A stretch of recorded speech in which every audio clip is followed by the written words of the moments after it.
편의 영화를 완성하기 위해선 여러 분야의 전문가가 필요하죠. 그중에서 소리의 전문가가 있습니다. 전문가가 만들어내는 특별한 소리를 들어보시죠. 빙글빙글 날개의 회전만으로 바람을 만들어주는 도구 선풍기. 당연하게만 여겼던 여름철 필수 도구 선풍기의 탄생 스토리를 공개합니다. 로스트 비프, 바비큐, 스테이크. 맛있는 고기 요리 속에 깃든 비밀이 밝혀집니다. 정신없이 몰아치는 바쁜 하루 속에서 잠시 여유가 생겼을 때 여러분은 어디로 향하시나요? 저는 영화관으로 가서 속이 후련해지는 액션 영화를 보곤 하는데요. 오늘 무한상상 직업에서 소개할 직업은 바로 영화와 관련이 있습니다. 영화를 보다 입체적으로 만드는 사람, 영화의 생생함을 살리는 사람. 어떤 일인지 짐작되시나요? 바로 폴리 아티스트인데요. 소리를 연기하는 직업, 그 특별한 세계를 지금부터 확인해 보시죠. 배우의 대사가 없어도 보는 이에게 감정을 전달하는 도구, 소리. 영화를 구성하는 모든 소리는 바로 이들에 의해 만들어진다고 하는데요. 영화 속 소리의 마법사, 폴리 아티스트를 만나보겠습니다.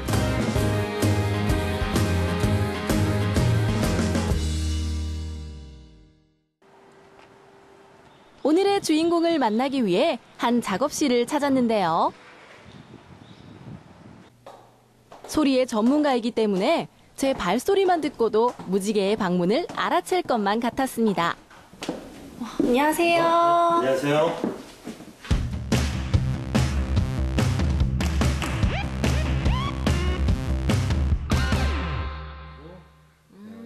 문재용 폴리 아티스트와 함께 그의 일에 대한 모든 것을 낱낱이 알아보려고 하는데요.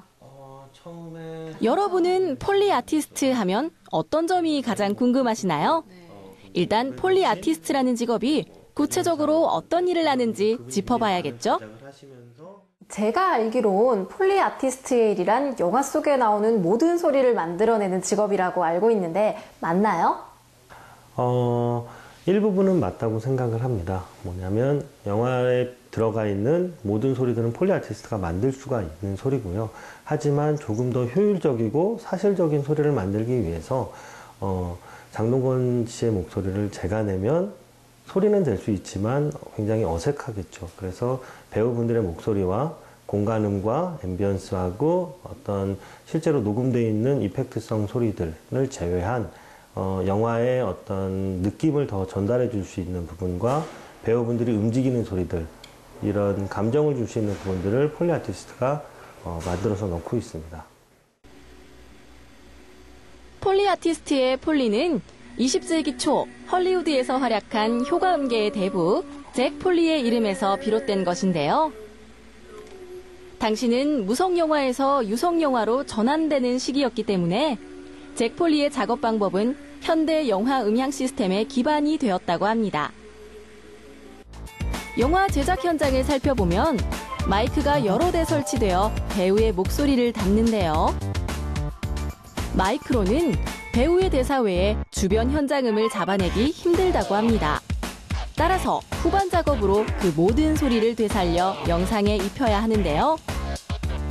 핵심은 소리를 구현할 때 영상 그대로의 모습을 재현해 소리를 녹음하는 것이 아니라 진짜보다 더 진짜 같은 소리를 만들기 위해 폴리 아티스트만의 특별한 기술이 더해진다고 합니다. 일반인은 모르는 기상천외한 폴리 기술들 잠시 후에 공개할게요.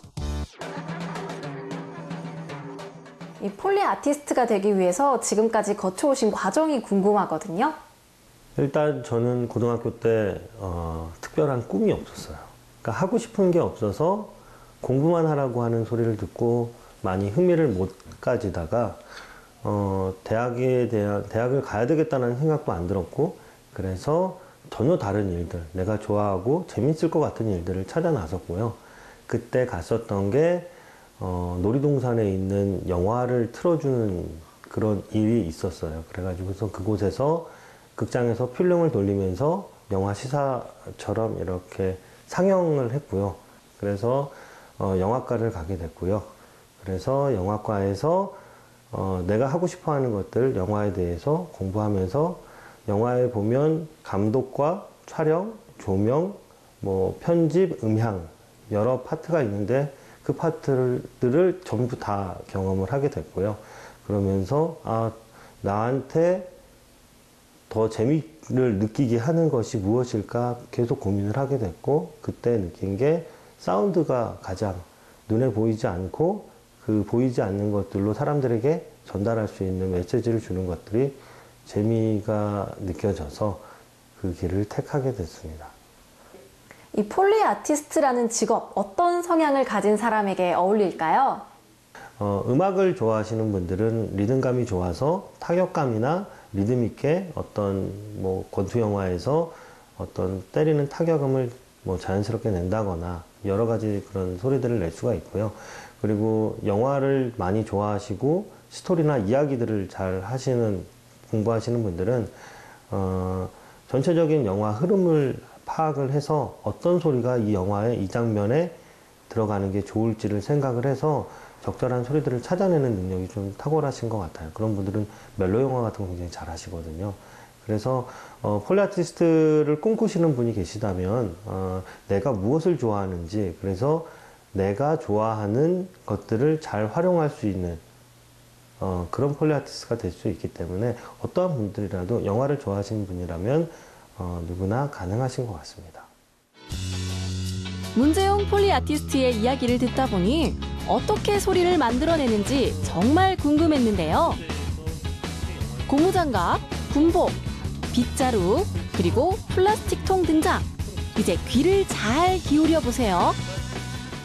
지금 이 앞에 몇 가지 소품들이 나와 있는데요. 이것도 직접 작업에 사용을 하시는 것들인가요? 네, 제가 굉장히 많이 아끼는 폴리 도구들이고요. 각각이 소리내는 여러 다양한 소리를 낼 수 있는 도구들입니다. 근데 지금 제가 보기에는 도대체 여기서 어떤 소리가 날지 전혀 감이 안 잡히거든요. 좀 들어볼 수 있을까요? 네, 들려드리겠습니다.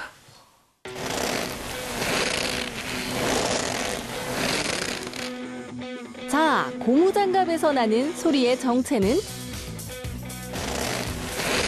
눈 밟는 소리입니다. 똑같죠? 고무장갑 속에 밀가루와 전분가루를 넣은 거라고 하네요.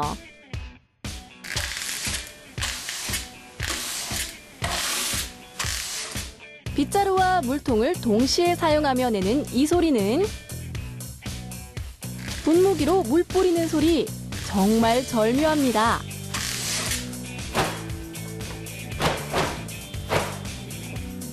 이번엔 조금 익숙한 소리인데요.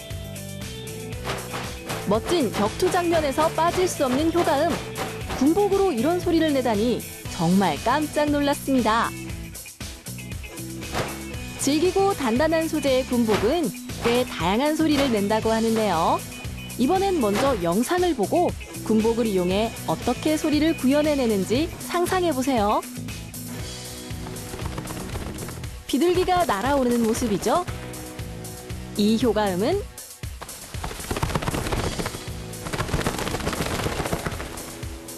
이렇게 만든 것입니다. 지금 옆에서 계속 눈을 감고 듣고 있었는데요. 전부 다 정말 같아요. 진짜 같아요. 이거 너무 신기해요. 이번엔 폴리실에서 직접 녹음 작업을 보여준다고 하는데요.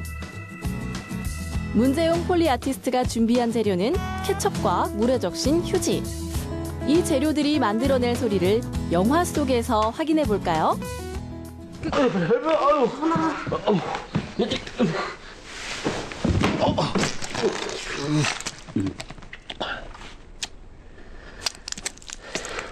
경아들이 옵니다.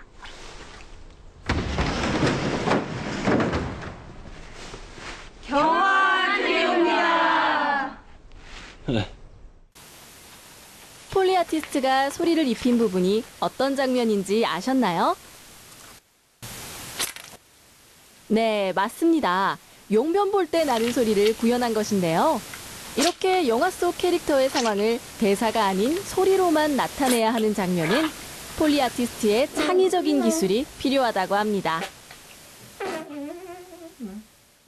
이 사극에서 만들어내야 하는 소리는 좀 더 어려울 것 같은데 어떤 점을 신경 쓰시고 또 어떤 점이 어려운지 궁금하거든요.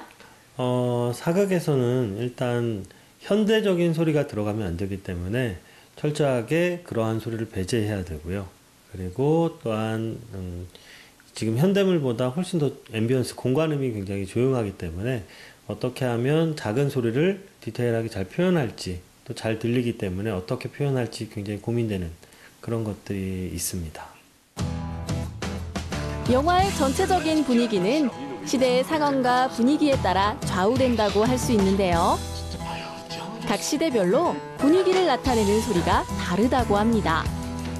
현대를 사는 우리는 건물과 도로, 북적이는 사람들과 자동차로부터 수많은 종류의 소리가 발생해 부딪히고 반사되며 혼합된 소리에 익숙해져 있지만 도시화 이전의 시대에는 그렇지 않았다는 것이죠. 사극의 경우 당시의 소리를 재현해내야 하는데 특유의 공간음을 만들기 위해서 폴리 아티스트들은 영화 제작 시 주위에서 들려오는 잡음들, 즉 아주 미세한 현대의 소리들을 제거하는 작업이 반드시 필요하다고 합니다. 이번에는 문재용 폴리 아티스트의 또 다른 작업 공간으로 들어가 봤습니다. 방안을 빼곡히 둘러싼 기기들, 다양한 음향 장비와 녹음 장비들이 시선을 끌었는데요. 폴리 작업은 영화 속 소리를 분리해 아주 작은 소리까지 제어해야 하기 때문에 이러한 첨단 기기들이 동원된다고 하네요. 이곳이 녹음 작업이 이루어지는 곳인가요? 네, 이곳에서 녹음 작업이 이루어지고 있고요. 폴리실은 녹음 부스와 컨트롤룸으로 이루어지는데 이곳이 바로 컨트롤룸입니다. 부스에서는 폴리 아티스트가 조용한 곳에서 소리를 만들고요. 소리를 내면 바깥에서 컴퓨터로 녹음을 하는 곳이죠. 폴리 아티스트의 일은 영상에 맞춰 소리를 입히는 일. 소리를 만드는 사람이 있다면 녹음하는 사람 또한 있어야겠죠? 따라서 녹음 작업은 2인 1조로 이루어집니다.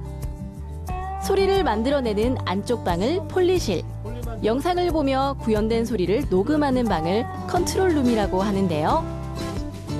컨트롤룸의 녹음 전문가를 레코디스트라고 하고요. 폴리 아티스트와 레코디스트는 항상 함께 작업한다고 하네요. 폴리실로 다시 들어간 문재용 폴리 아티스트. 우리에게 또 다른 기술을 보여준다고 하는데요. 힌트는 이 영상에 있습니다. 지금 화면을 보니까 찌개 끓는 소리를 만들어주려고 하시는 것 같은데 맞나요? 네, 맞습니다. 그럼 그 소리는 지금 여기 있는 재료들로 내주시는 건가요? 네, 지금 앞에 있는 도구로 소리를 한번 만들어 보려고 준비해 봤습니다. 영상이 플레이되자 빨대와 물이 든 유리잔으로 소리를 만드는데요. 이것이 끝이 아닙니다. 유리잔 위에 접시를 덮어 마찰음을 내고요. 한 가지 더, 젖은 휴지와 인두를 이용해 열과 습기가 닿는 특유의 소리를 만들어냅니다. 그리고 각각 녹음된 서로 다른 소리를 합쳐서 들어보니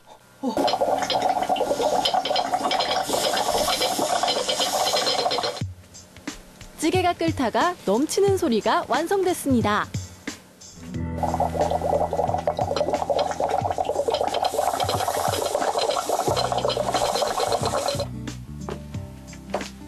폴리실 바닥엔 흙길, 시멘트길, 보도블럭길이 조성돼 있는데요. 이렇게 발걸음 소리를 만들기 위해서입니다. 영화 속에서 가장 많이 등장하는 장면이 걷고 뛰고 넘어지는 장면이 아닐까 싶은데요. 이러한 소리도 모두 폴리 아티스트가 다시 만들어낸다고 합니다. 이런 힘 조절도 다르게 해야지 되고 어쩔 때 힘을 세게 들였다가 약하게 디디는 이런 연습들도 해야 되는 거고. 바로 이렇게 뛰는 장면인데요.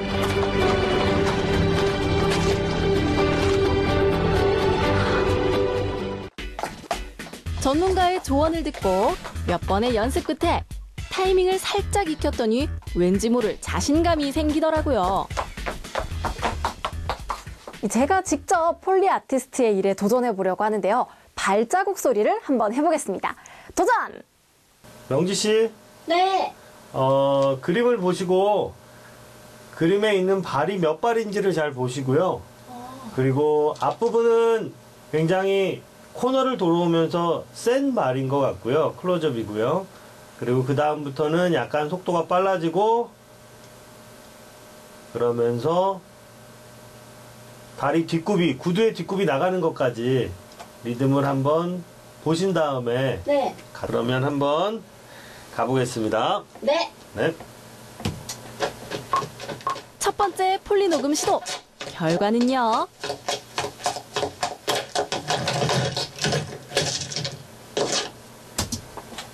네. 어려워. 잘하셨는데요. 첫 번째 발이랑 이 초반의 발들이 조금 더 무거웠으면 좋겠어요. 아, 네. 무거운 발걸음을 생각하며 다시 도전.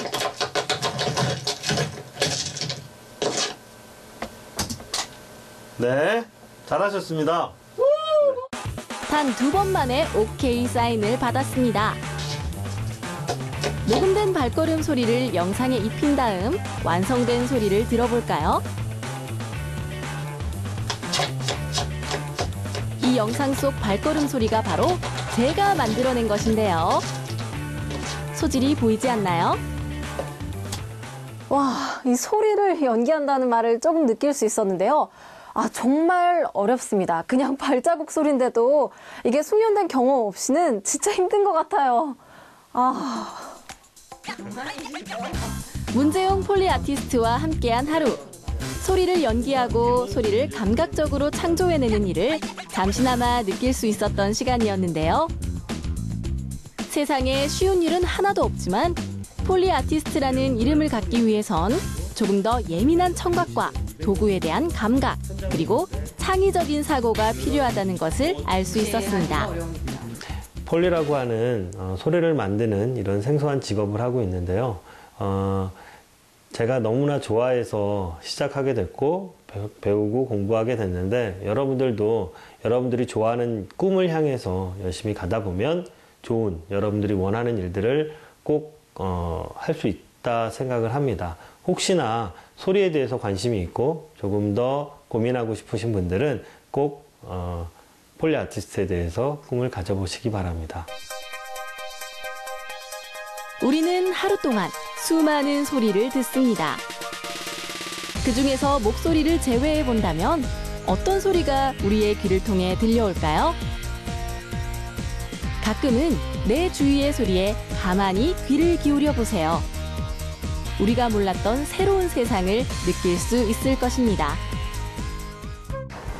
소리의 마술사, 폴리 아티스트의 일을 살펴봤는데요. 이 소리에 감정을 입혀서 영상을 더 풍부하게 만드는 일이란 정말 매력적인 일인 것 같습니다. 앞으로 영화를 볼 때면 좀 더 귀를 기울여서 폴리 아티스트의 노력을 찾을 수 있겠죠? 무한상상 직업, 저는 또 다른 직업으로 여러분을 찾아오겠습니다.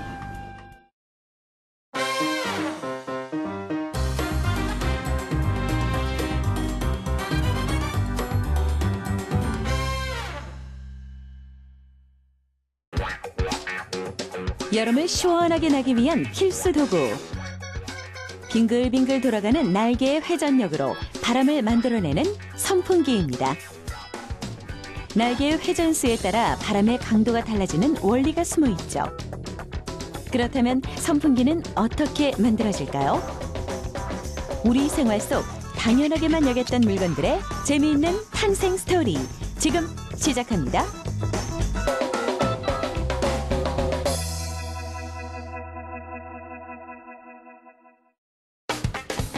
선풍기의 제조 과정을 알아보기 위해 찾아온 원주의 한 공장. 선풍기는 소재가 다른 부품들이 모여 하나의 제품으로 완성됩니다. 그 중에서도 선풍기의 핵심 부품인 날개의 제조 과정을 살펴볼까요? 날개의 주 원료는 AS 수지를 사용합니다. 선풍기에 바람을 일으키는 날개는 플라스틱을 사용하는데 주로 AS를 사용합니다.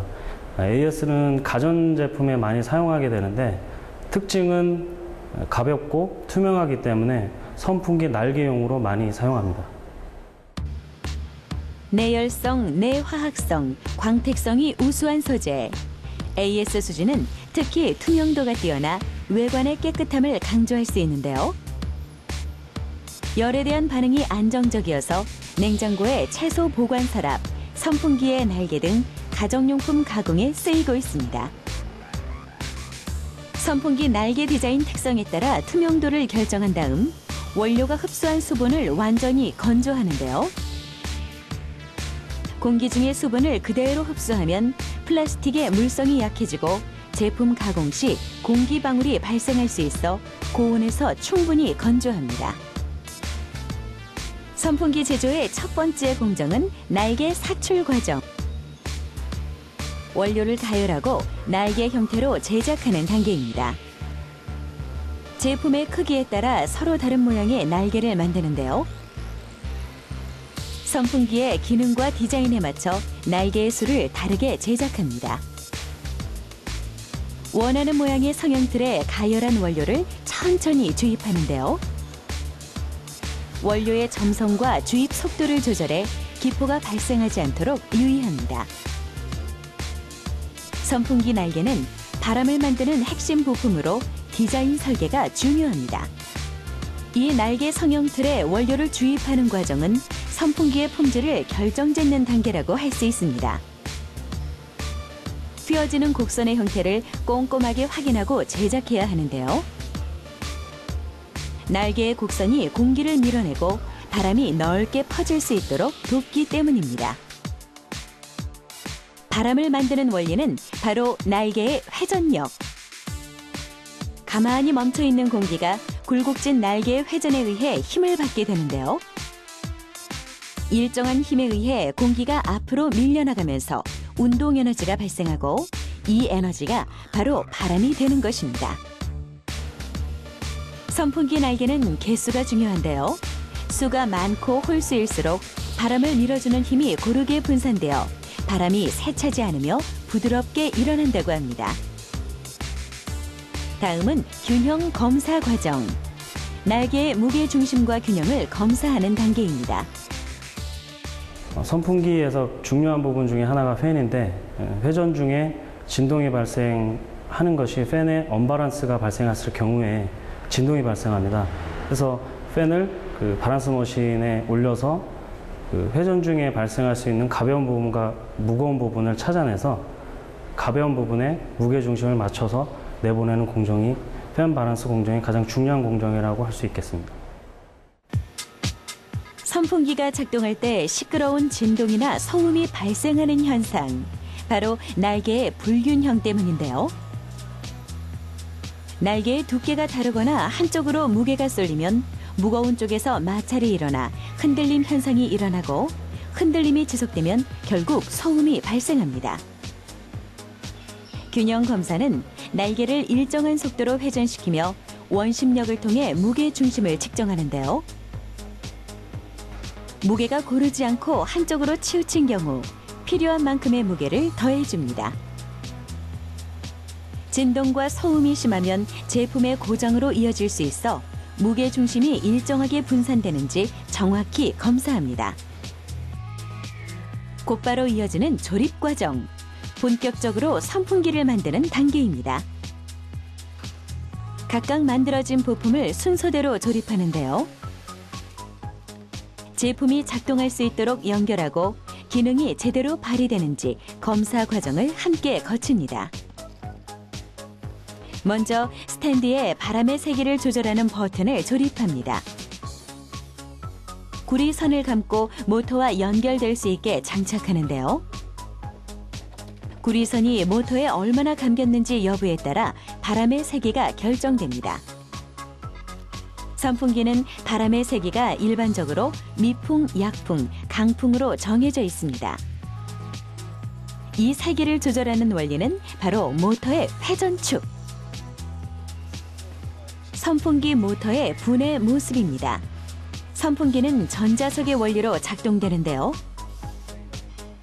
전류가 흐를 때만 자성이 발생하는 전자석은 모터에 감긴 구리선을 따라 전류가 이동하며 주변에 자기장을 발생시킵니다. 이때 자기장이 회전축을 밀어내며 회전시키는데요. 구리선이 감긴 정도에 따라 전류의 세기가 달라지고 이에 따라 회전축에 연결한 날개의 회전수를 제어할 수 있습니다. 선풍기는 모두 수작업을 통해 조립하기 때문에 부품이 누락되지 않도록 세심하게 작업해야 합니다. 선풍기의 조립 과정은 꽤 복잡한 단계로 이루어져 있는데요. 제품의 높낮이와 바람의 방향을 직접 맞추고 이동성과 편리성을 높이기 위해 스탠드, 모터, 날개, 안전가드를 모두 조립해 사용할 수 있도록 구분합니다. 이어서 스탠드와 모터를 조립하는데요. 선풍기의 버튼이 모터와 연결되어 바람의 세기에 맞는 전류를 제어할 수 있게 부품을 장착합니다. 조립 과정과 동시에 이루어지는 제품의 외관 검사. 표면에 이물질이 가라앉거나 훼손되지 않았는지 눈으로 확인하는 과정을 거치는데요. 일일이 제품을 닦으며 광택을 더해줍니다. 선풍기의 핵심, 날개 조립. 회전축에 맞춰 날개를 끼워주고 강한 회전력을 버틸 수 있도록 마개를 덮어주는데요. 마개를 덮어주는 이유는 회전 속도를 감당하지 못하고 날개가 분리되지 않도록 하기 위해서입니다. 다양한 부품이 하나의 제품으로 완성되어가는 과정. 바람의 세기, 날개 회전, 방향, 높낮이 등 제품이 제대로 작동하는지 1차 검사를 끝으로 조립 과정을 마무리합니다. 이어지는 기능 검사 과정. 제품의 최종 품질 테스트 단계입니다. 제품의 완성도를 확인하고 절연성, 외관 상태, 회전수, 바람 세기 등을 점검하는 과정. 선풍기의 동작과 유연성을 테스트한 뒤 곧바로 절연 검사가 이어지는데요. 제품 표면에 흐르는 전류량을 측정하는 검사입니다. 선풍기는 여름철 더위를 식힐 때 대중적으로 사용하는 도구로 장시간 사용하는 가구가 적지 않은데요. 때문에 전기가 누전되거나 선풍기 몸체에 기준량이 넘는 전류가 발생하지 않는지 확인하는 작업입니다. 다음은 풍속과 회전수 검사 과정. 더운 날씨라도 바람에 장시간 노출되면 저체온 증상이 나타날 수 있습니다. 특히 수면 시 체온은 급속도로 떨어지게 되는데요. 이러한 문제를 방지하기 위해 정해진 회전수를 지키는 것이 중요하죠. 선풍기가 1분 동안 회전하는 기준은 미풍의 경우 700바퀴, 약풍은 900바퀴, 강풍은 1030바퀴로 정해져 있는데요. 최근에는 저체온 증상을 예방하기 위해 1분 회전수가 300바퀴 미만의 미풍 기능도 갖추어져 있습니다. 선풍기는 바람을 일으켜서 냉방을 하는 제품이기 때문에 무엇보다도 에너지 소비 효율 등급이 높으면서 풍량이 풍부한 선풍기가 가장 좋은 선풍기라고 할 수 있겠습니다. 이 모든 과정을 거쳐 비로소 선풍기가 완성됐습니다. 살랑살랑 나뭇잎이 흔들릴 정도의 산들바람도 바닷가의 힘찬 바람도 데워주는 선풍기. 여름철 당연하게 사용해왔던 선풍기 속에는 과학 원리와 수많은 기술이 깃들어 있다는 것을 알 수 있었습니다. 생활 속 도구를 바라보는 새로운 시선, 사이언스 오브 메이킹. 다음 주에도 계속됩니다.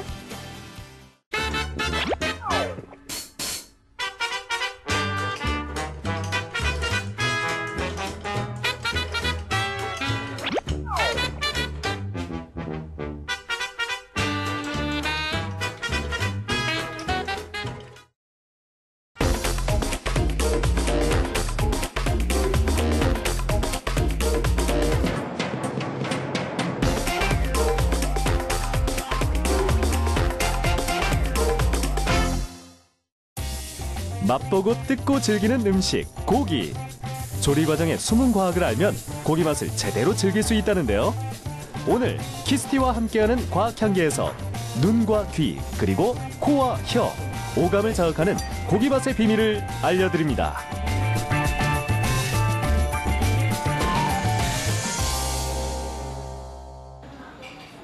우리나라를 비롯해 전 세계적으로 매우 다양한 고기 요리법이 존재합니다. 하지만 크게 두 가지로 나눌 수 있는데요. 전통적으로 한국인에게 익숙한 습한 열로 익히는 요리법. 그리고 다른 하나는 건조한 열로 익히는 요리법입니다. 여러 가지 조리 방법 중에서 건열 조리가 가장 대표적인 방법이라고 할 수 있는데, 특히 고기류 할 때 그런 고기의 육즙이라든가 그다음에 그런 씹었을 때의 질감, 이런 것을 가장 최대한 좋은 컨디션으로 유지하기 위해서 건열 조리법을 씁니다. 스테이크를 하나 먼저 들 수 있는데요. 스테이크 같은 경우에는 이제 작은 포션으로 고열과 그다음에 빠른 조리 방법을 통해서 그 안에 육즙을 최대한 가동으로 그 맛의 질감과 향과 그 육즙을 즐길 수 있는 그런 조리 방법이 하나 있고요. 로스트 비프라고 해서 한번 겉표면을 코팅을 시킨 상태에서 육즙이 빠져나오지 않도록 오븐에다 집어넣어서 저온에서 충분히 고기의 향을, 또 고기 자체의 맛을 느낄 수 있는 부분, 그리고 바베큐라고 해서 야외에 나가면 고치에다가 이렇게 큰 덩어리채로 밑에서 직화 불을 이용해서 바로 향을 많이 느끼게 해서 각 부위별로 약간의 소스를 겸비해서 그 부위별의 맛을 느낄 수 있는 그런 조리 방법이 있고요. 오븐에 넣어 뜨거운 공기로 익히는 로스트 비프. 뜨거운 열과 연기로 훈연하는 바비큐. 직화, 즉 불이 직접 닿게 해서 굽는 스테이크. 완성된 모습은 언뜻 보기에 같아 보이지만 각기 다른 조리 과정이 필요한데요. 아직 그 차이를 잘 모르시겠다고요? 그렇다면 주방으로 가서 확인해 보시죠. 이곳은 로스트 비프 전문점. 아직 손님이 오기 전 한가한 홀에 비해 주방은 매우 분주한 모습인데요. 사전 작업이 중요한 고기 요리, 로스트 비프의 조리 과정을 함께할 조희철 셰프입니다. 로스팅 비프란 열의 바람으로써 구워지는 것을 로스팅 비프라고 하고요. 로스팅이란 고기 익히는 방법 중에 한 가지로서 이 뜨거운 열이나 바람으로 익히는 것을 로스팅 한다고 표현하기도 하고 조리 방법 중에 하나이기도 합니다.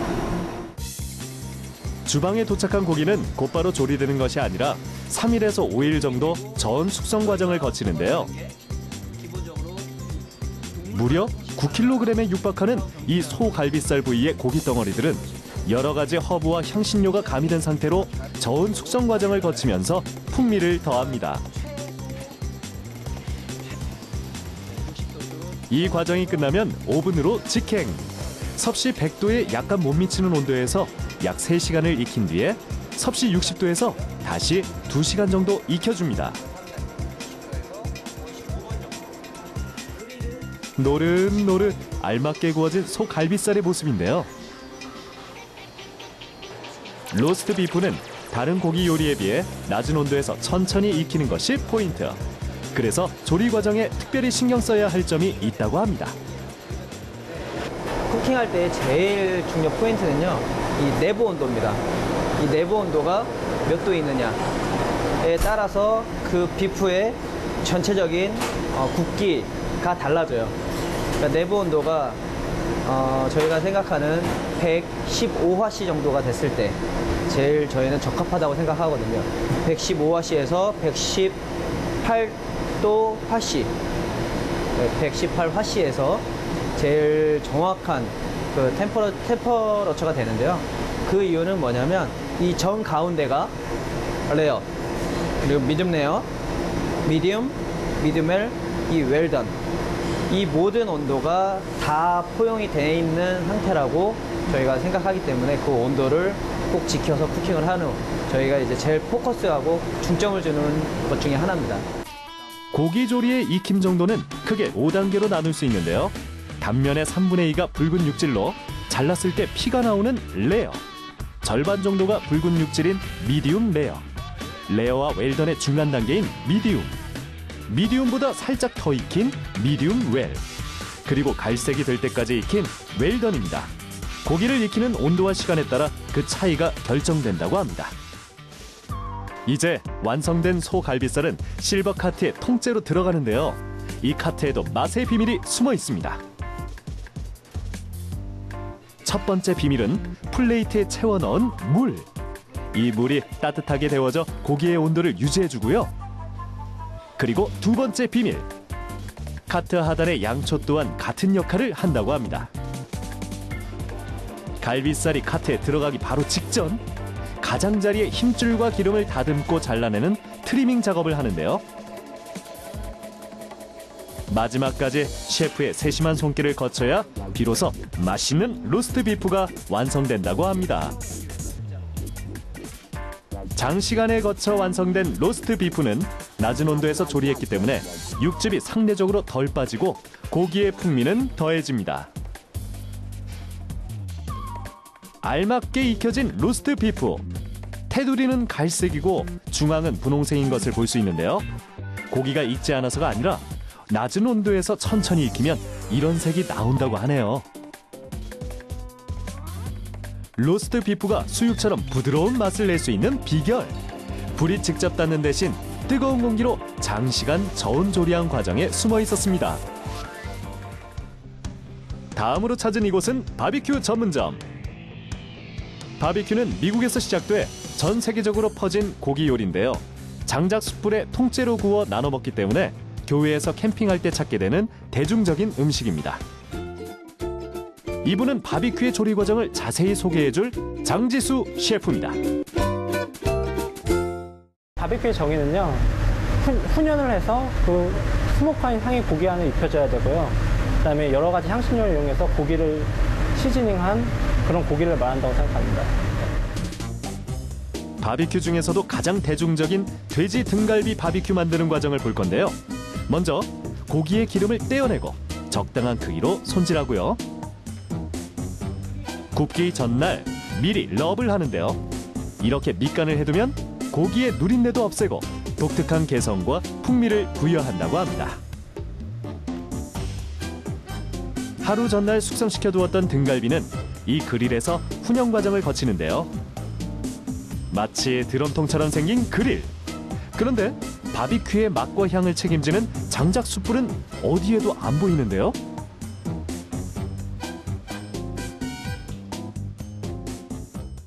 지금 이 두 가지 형태로 분리가 되어 있는 기계입니다. 그래서 앞쪽에 있는 거는 나무와 숯을 넣고 열을 지필 수 있는 그런 열원이 대줄 수 있는 공간이고요. 이 오른쪽에 있는 이 통은 그 열원이 이 통을 통해서 안에 있는 고기를 익힐 수 있게끔 여기다 고기를 저장할 수 있는 곳입니다. 화렵수 장작을 태워 발생하는 연기와 열기로만 익히는 바비큐. 로스트 비프와 비슷하지만 스모크라고 하는 훈연 향이 더해지면서 독특한 맛과 향을 갖게 됩니다. 따라서 바비큐를 요리할 때에는 연기의 양과 훈연 시간 조절이 무엇보다 중요한데요. 스페어립은요, 이 스모커 안에서는 팥씨 200도, 섭씨 90도에서 저온에서 조리해서 바비큐 훈연 향을 입히고요. 그 4시간이 끝난 후에는 저는 서큘레이터에서 65도에서 30시간 조리해서 안은 촉촉하고 부드러운 고기를 만들어냅니다. 조미료나 소스, 향신료를 곁들이지 않아도 풍부한 풍미를 지닌 바비큐 맛의 비밀. 바로 열과 연기의 하모니를 책임지는 훈연 과정에 있었습니다. 그리고 마지막으로 찾아갈 곳은 스테이크 전문점. 3가지 요리법 중에 유일하게 불이 고기 표면에 직접적으로 닿는 방식으로 만들어지는데요. 스테이크 요리 전문가 이용식 셰프의 조리 과정을 통해 맛의 비밀을 알아봅니다. 주방 한켠을 차지하고 있는 커다란 기계. 이곳 스테이크 요리의 핵심적인 조리 도구라는데요. 보통 스테이크를 구울 때 아래쪽에 불길을 이용하는 것과는 달리 이 기계는 열원이 위쪽에 있는 것이 특징. 과연 이것의 정체는 무엇인가요? 브로일러라고 하는 기계로서 일반적으로 스테이크를 구울 때는 저희가 그릴이라든가 팬 이런 밑에서 올라오는 불에 의해서 직접적인 방식으로 굽는데 이 브로일러라는 기계는 위에서 불이 위에서 아래로 내려쬐면서 고기의 위 표면을 익히는 그런 장치가 되겠습니다. 불길이 아래에서 올라오는 그릴 방식보다 브로일 방식으로 스테이크를 구우면 고기 표면의 수분이 제거되고 뜨거워지면서 화학 반응이 일어난다는데요. 잘 구워진 고기가 맛있게 느껴지는 비밀, 바로 이 화학 반응에 숨어 있다고 합니다. 모든 고기를 구울 때는 140도 이상의 고온에서 빠른 시간 안에 익혀야 고기의 향미와 맛을 제대로 느낄 수 있습니다. 그 과정에서 갈색으로 변하면서 고기의 그 맛있는 향이 나타납니다. 그게 바로 마이야르 반응이라고 합니다. 단백질의 마이야르 반응이 일어나면 큰 분자들이 작고 다양한 분자로 변하면서 맛과 향이 풍부해지는데요. 섭씨 200도의 높은 온도에서 구워야 격렬하게 반응이 일어나고 수많은 향기 물질이 만들어진다고 합니다. 이 반응은 1912년 프랑스 생화학자 루이 카미유 마이야르에 의해 처음으로 발견됐습니다. 원래 인체 세포 속에서 발견되는 아미노산과 당이 어떻게 반응하는지에 대한 연구의 결과물이었는데요. 이후에 음식에서도 아미노산과 당의 반응이 일어난다는 것이 알려져 동일한 이름으로 불리게 됐다고 합니다. 고기를 구울 때 나는 향기 외에도 빵집에서 빵을 굽는 향기, 갈색으로 변하면서 이렇게 향이 나잖아요. 그런 빵 굽는 향기, 그다음에 커피 로스팅 과정에서 갈색으로 변하는 커피 향기, 그다음에 소시지를 자를 때 나는 고소한 향기 등 모두 마이야르 반응에 의해 생겨나는 것입니다. 마이야르 반응이 고온에서만 일어나는 것이 아니라 간장이나 된장을 만들 때에도 마이야르 반응은 중요한 작용을 합니다.